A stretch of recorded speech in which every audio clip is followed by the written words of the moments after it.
Bismillahirrahmanirrahim. Assalamualaikum warahmatullahi wabarakatuh. CGP Angkatan 11.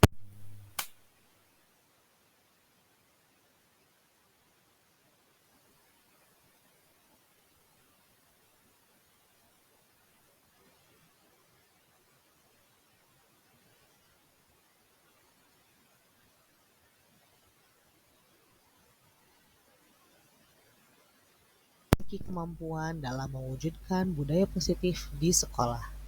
Budaya positif tersebut dapat dijalankan dengan menerapkan konsep-konsep inti seperti disiplin positif, memahami motivasi perilaku manusia berkaitan dengan hukuman dan penghargaan, posisi kontrol sebagai guru, pembuatan keyakinan sekolah atau kelas, dan penerapan segitiga restitusi dalam penyelesaian masalah. Disiplin positif. Cara penerapan disiplin yang mengajarkan anak bertanggung jawab dan menumbuhkan kesadaran diri berdasarkan nilai-nilai kebajikan. Disiplin positif ini lebih ke arah disiplin diri yang dapat mengontrol diri dalam melakukan segala tindakan, sehingga dapat membuat murid memahami dan menyadari berdasarkan motivasi internal bukan akibat paksaan, ujian, atau hukuman.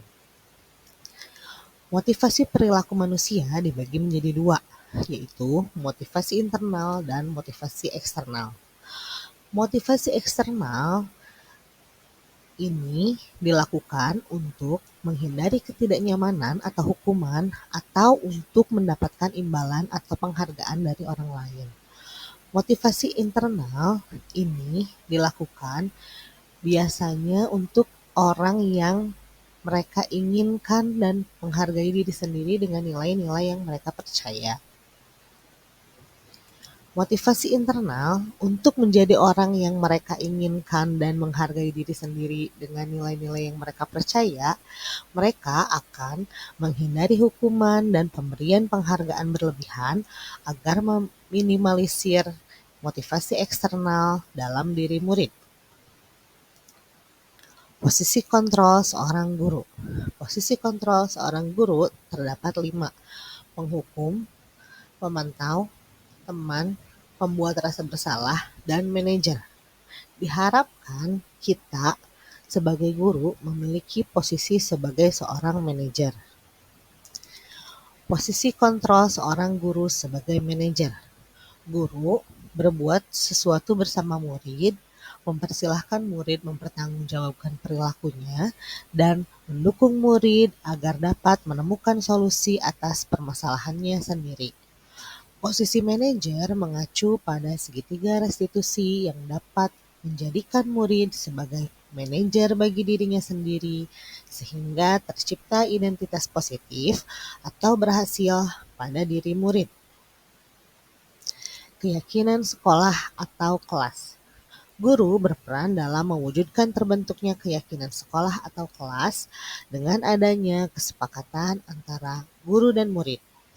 Keyakinan sekolah atau kelas berupa pernyataan universal yang mudah diingat, dipahami, dan harus diterapkan dalam lingkungan sekolah. Segitiga restitusi dalam penyelesaian masalah. Guru yang berperan sebagai manajer menggunakan segitiga restitusi dalam penyelesaian masalah melalui 3 tahapan, yaitu menstabilkan identitas, validasi tindakan yang salah, dan menanyakan keyakinan.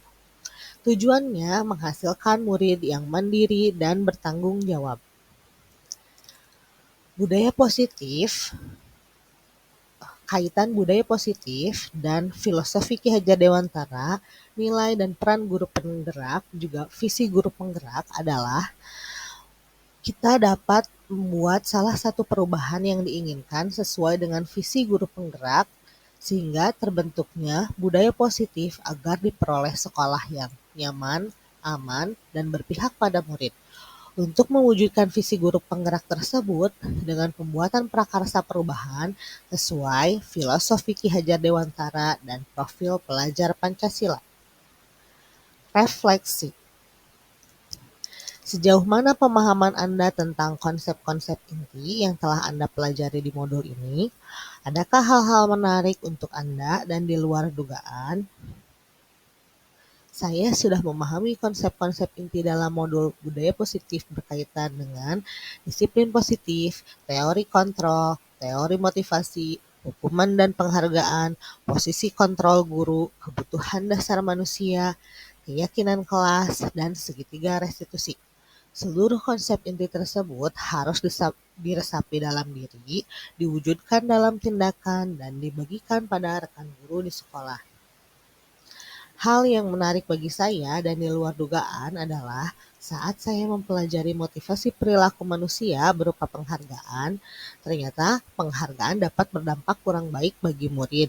Di antaranya dapat merusak hubungan, mengurangi ketepatan, menurunkan kualitas, mematikan kreativitas, dan bersifat menghukum. Perubahan apa yang terjadi pada cara berpikir Anda dalam menciptakan budaya positif di kelas maupun di sekolah Anda setelah mempelajari modul ini? Perubahan yang terjadi adalah saya menyadari posisi kontrol yang biasa saya lakukan adalah sebagai penghukum dan pemantau, seharusnya sebagai manajer dengan cara menangani masalah dengan menggunakan segitiga restitusi. Pengalaman saat apakah yang pernah Anda alami terkait penerapan konsep-konsep inti dalam modul budaya positif, baik di lingkup kelas maupun di sekolah Anda? Saya menangani siswa yang pergi keluar sekolah tanpa izin wali kelas dan sering mengobrol di jam mata pelajaran. Saya menggunakan langkah-langkah dalam segitiga restitusi, yaitu menstabilkan identitas, validasi tindakan yang salah, dan menanyakan keadaan. Bagaimana perasaan Anda ketika mengalami hal-hal tersebut? Perasaan saya sangat termotivasi untuk terus memperbaiki diri sesuai dengan nilai-nilai budaya positif di sekolah. Menurut Anda, terkait pengalaman dalam penerapan konsep-konsep tersebut, hal apa sajakah yang sudah baik? Adakah yang perlu diperbaiki? Hal yang sudah baik menurut saya adalah sudah mulai munculnya motivasi internal pada murid untuk melaksanakan budaya positif sesuai dengan nilai-nilai kebajikan yang diyakini. Yang harus diperbaiki adalah posisi guru harus sebagai manajer. Sebelum mempelajari modul ini, ketika berinteraksi dengan murid, berdasarkan 5 posisi kontrol, posisi manakah yang paling sering Anda pakai, dan bagaimana perasaan Anda saat itu? Setelah mempelajari modul ini, posisi apa yang Anda pakai dan bagaimana perasaan Anda sekarang? Apa perbedaannya? Sebelum mempelajari modul ini, posisi kontrol saya sebagai penghukum dan pemantau. Perasaan saya saat itu, saya selalu diliputi perasaan bersalah karena harus memberikan hukuman atau konsekuensi jika anak berbuat kesalahan. Setelah mempelajari modul ini, saya mulai menerapkan posisi manajer dalam penyelesaian masalah. Perasaan saya menjadi sangat tenang dan saya mulai menyadari pentingnya komunikasi yang efektif untuk menumbuhkan rasa tanggung jawab pada diri murid. Sebelum mempelajari modul ini, pernahkah Anda menerapkan segitiga restitusi ketika menghadapi permasalahan murid Anda? Jika iya, tahap mana yang Anda praktekkan dan bagaimana Anda mempraktekannya? Pernah, namun saya hanya menggunakan satu tahapan saja, yaitu menstabilkan identitas dengan memberikan pernyataan. Setiap orang pasti pernah berbuat kesalahan atau tidak ada manusia yang sempurna. Selain konsep-konsep yang disampaikan dalam modul ini, adakah hal-hal lain yang menurut Anda penting untuk dipelajari dalam proses menciptakan budaya positif, baik di lingkungan kelas maupun sekolah? Hal lain yang penting dipelajari dalam proses menciptakan budaya positif adalah melakukan kolaborasi antara sekolah dan orang tua murid agar budaya positif ini jangan hanya dilakukan di kelas atau sekolah saja, namun juga di rumah agar menjadi suatu kebiasaan atau karakter saat berada di lingkungan sekolah atau di lingkungan manapun. Terima kasih, salam dan bahagia, salam guru penggerak.